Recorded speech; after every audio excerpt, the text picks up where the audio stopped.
കൊച്ചിയിൽ തീതുപ്പും ബൈക്കുമായി അഭ്യാസ പ്രകടനം. സൈലൻസറിൽ രൂപമാറ്റം വരുത്തിയാണ് അഭ്യാസ പ്രകടനം നടത്തിയത്. തിരുവനന്തപുരം രജിസ്ട്രേഷനിലുള്ളതാണ് ഇരുചക്ര വാഹനം. മോട്ടോർ വാഹന വകുപ്പ് അന്വേഷണം ആരംഭിച്ചു.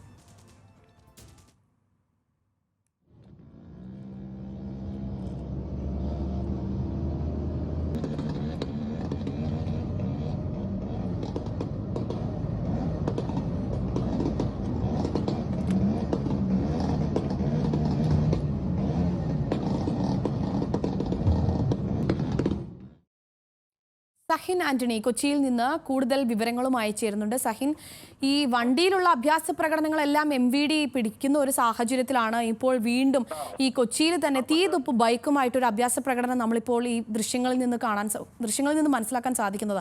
എന്നാണ് ഈ സംഭവം നടന്നത്? ആരാണിത് വീഡിയോയിൽ പകർത്തിയത്? കഴിഞ്ഞ 2-ാം തീയതിയായിരുന്നു ഇത്തരത്തിലുള്ള ഒരു സംഭവം ഉണ്ടായത്. രാത്രി 10:30 ദൃശ്യങ്ങൾ പകർത്തുകയായിരുന്നു. പിന്നാലെ കാറിലെത്തിയ ചെറുപ്പക്കാരാണ് ഈ ദൃശ്യങ്ങൾ പകർത്തിയത്. ഇത് തിരുവനന്തപുരം രജിസ്ട്രേഷനിലുള്ള ഇരുചക്ര വാഹനമാണെന്നാണ് മനസ്സിലാക്കാൻ കഴിയുന്നതും. അതായത് സൈലൻസറിൽ രൂപമാറ്റം വരുത്തിയായിരുന്നു ഇത്തരത്തിലുള്ള ഒരു അഭ്യാസ പ്രകടനം കൊച്ചിയിൽ നടത്തിയത്. കൊച്ചി ഇടപ്പള്ളി ലുലു മാളിന്റെ മുൻവശത്ത് നിന്നും കളമശ്ശേരി വരെ അമിത വേഗത്തിലായിരുന്നു ഈ വാഹനം പോയിരുന്നത്. എന്നാൽ ഈ വാഹനത്തെക്കുറിച്ചുള്ള അന്വേഷണം ഇപ്പോൾ മോട്ടോർ വാഹന വകുപ്പ് ആരംഭിച്ചിട്ടുണ്ട്. ഉടൻ തന്നെ ഈ വാഹനത്തിന്റെ ഉടമയെ കണ്ടെത്താൻ കഴിയുമെന്ന് തന്നെയാണ് മോട്ടോർ വാഹന വകുപ്പ് പറയുന്നത്. കൂടുതൽ വിവരങ്ങൾ നൽകുകയായിരുന്നു കൊച്ചിയിൽ നിന്ന് സഹിൻ ആന്റണി.